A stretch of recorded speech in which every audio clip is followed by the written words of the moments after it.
Hello, everybody, and thank you for tuning in to the Liberty Report. With me today is Daniel McAdams. Good to see you today, Daniel. Good morning, Dr. Paul. Just recently, Dave Walker, who was the Comptroller under Clinton and George W. Bush, has spoken out, as he has been over the years, and he keeps writing about it. He's one that has a reputation being very concerned about the debt. I don't consider him, in the Austrian school, but he has a good handle on the danger of debt. So he made some comments on a program. Somebody wrote up an article about this, but gave us a few statistics for us to think about. And I would say that his approach to debt is somewhat different than Paul Krugman's approach to debt. But he was saying, that the national debt now, we owe, everybody recognizes $18 trillion is going to $20 trillion. It's a horrible. But what Walker has always done over the years, and I visited with him when I was in Congress, and he's been determined for a long time, because he actually, I think, resigned as a comptroller and went into fighting the debt. But he said if you add up all these things, it's going to be a lot bigger. There's pension funds, there's Social Security and Medicare, and all kinds of contingencies, and he said that would be $65 trillion. I don't know whether that'll wake up anybody. I don't think it will persuade Krugman and that crowd, but evidently it's a significant amount. And people are in a panic over $20 trillion because it's hard to even conceptualize that much money. And I think people have a natural aversion to the idea of debt. I think it's something ingrained in us. But we were saying before the show that you're wondering if that 65 even calculates everything. How do you put these numbers together? No, as hard as he works at this and giving us a number, and I think he's just minimum, under today's conditions, and he doesn't postulate of what kind of conditions we might have. No, I think it could be a lot more. I think it could be over 100, but I wouldn't know that as a fact. But just the way things have gone and will continue to go, prices, the debt is going to go up. Take, for instance, if interest rates go up, and they're creeping up right now, and someday the Fed will lose control of this and interest rates will go up. And can you imagine the difference between paying 1% for a debt versus 5, 6, or 7%? One time they were paying 15% on Treasury bills when all confidence was being lost in 79, 1980. So that's unknown. But the other thing is the income is unknown. How can they know how many people are going to be employed? How do we know what their income is going to be? And how about the inflation rate? What if they recognize or admit there is inflation and they boost, the benefits? The benefits generally over the lifetime of Social Security has always gone up. How many times have they been correct in estimating the cost of medical care, prescription drug programs, anything? They're always wrong. It always costs a lot more. So there's every reason, to believe that it's going to be a lot more. But I think one of the important things is that we're dealing with a Ponzi scheme, and Ponzi schemes are very unpredictable. The beneficiaries depend on the people who are supposed to be producing. Well, it's a mixed bag, because the beneficiaries get some money just purely out of cash by debt and the Fed printing the money, but that eventually translates into a cost to the middle class, which they're suffering right now. But then if you have a smaller working group, you're not going to have the money, and the income won't come in, and the labor participation rate is very low right now. And there's a lot of people who want to continue to spend on the welfare and the warfare state, and I don't think we'll ever educate them to think that those individuals running today on slashing the military budget, we can't do that, and they're not slashing anything. It's all a bunch of lies. Well, Walker makes a good point on that topic, which is that he makes the point that we're not going to be able to be strong internationally with regard to our foreign and military policy with this kind of debt piling on. I don't know where he comes down on whether we should have this kind of empire, but I think he rightly makes a point that maybe some people will start paying attention to. Yeah, and I think that's a reality, and of course you can see it two different ways. I've made the point that I think the empire will end, and that's the way it's going to end, that those individuals who are gun-ho over running the empire ought to be very good fiscal conservatives, but they aren't. You know, they don't worry about the debt, and they make deals with liberals, and the costs continue to go up. So I don't think that the warfare state and the empire can continue, and most empires come down because they can't afford them, and it's too much of a drain on the economy. Because there is a fallacy out there that is still around, even though it's ridiculous, and that is that war makes a country more prosperous, and they always use World War II. Well, you know, I remember a little bit about that, and people weren't exactly prosperous at the end of the Depression. During World War II, the Depression didn't end until after that. There's a lot of suffering. So, and then there had to be payments for it, and then there was inflation. So, no, I don't think there is a free lunch on that. I think you always have to pay for it. It's interesting, you know, we look at the Walker article, and you sent me earlier today an article by Paul Krugman, but he has a very different view. He says the whole problem started in 2010 when people started getting worried about government debt instead of more spending. Yeah, and he said that the austerity was a grim legacy, you know, of this, that people, if few people wanted to cut back, hadn't done this, we'd still have this prosperity.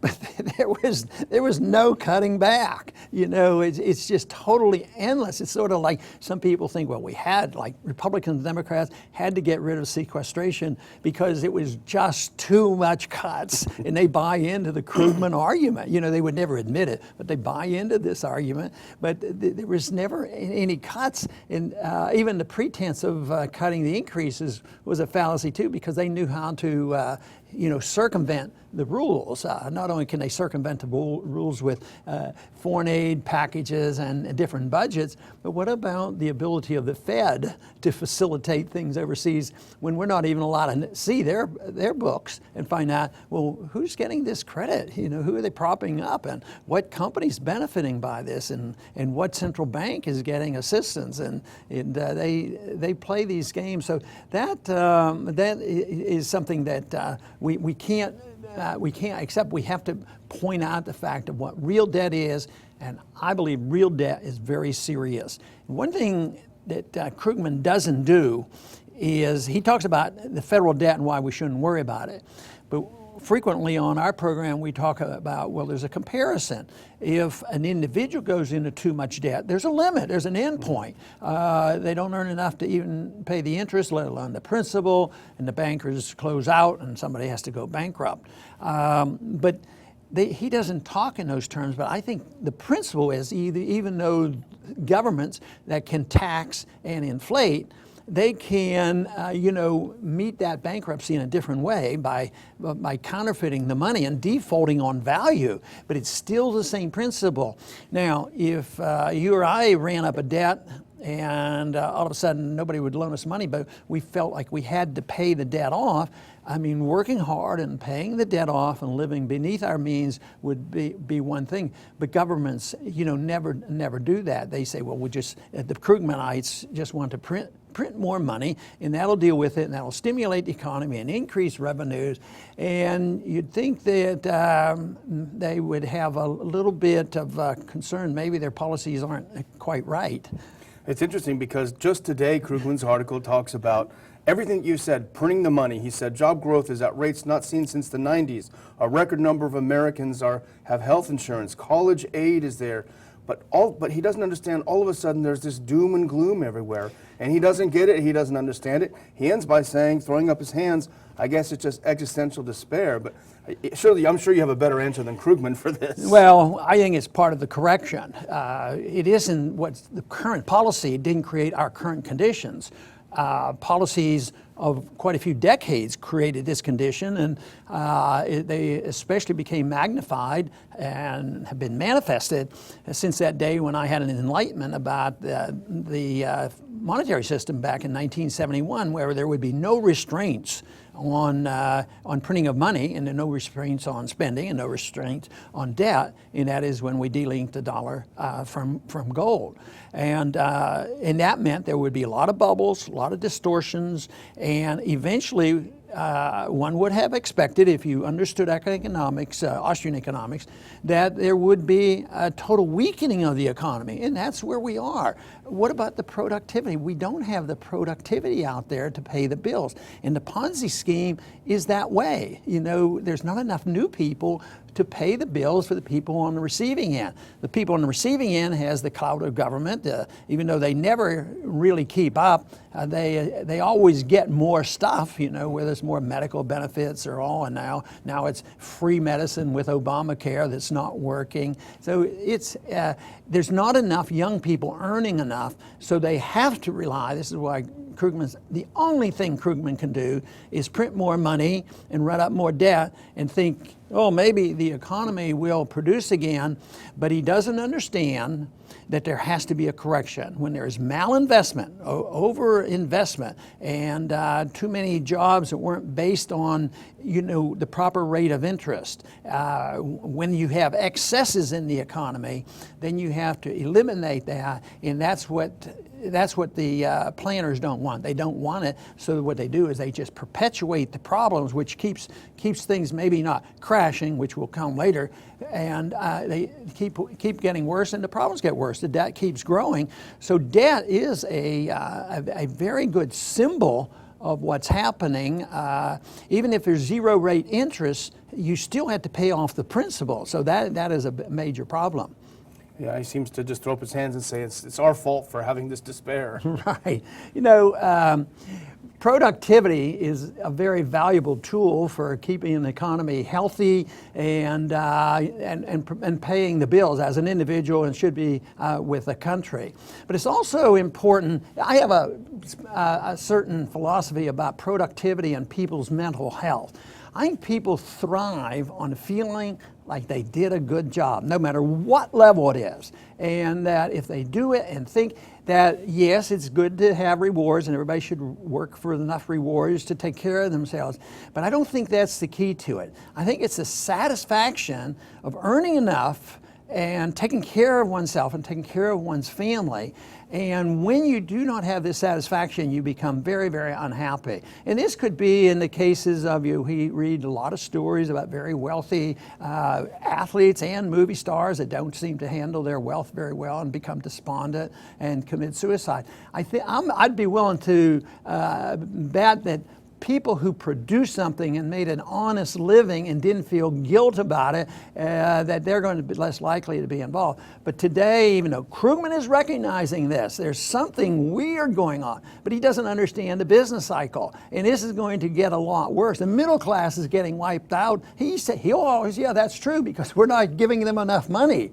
But that is an old argument. It's going to go on and on. But this is the first time I think I saw anything that Krugman said that sort of granted the fact that he can't quite figure this out. And they've pumped all this money in these programs in here, and there's a white man's middle class despair, and they're committing suicide. And I think basically we have created a generation that has no satisfaction, but little and a lot less satisfaction from being able to take care of themselves, because I think basically that's what most people want, even though there's a class we have created that believe that entitlement is right. And of course the entitlement mentality also creates a lot of hostility, because they see this as a right, and there's no satisfaction out there when people are totally dependent on entitlements. And that goes for both rich and poor, because that's when you get the aggressive nature of using government to benefit certain special interest groups. I want to thank everybody for tuning in today to the Liberty Report, and please come back soon.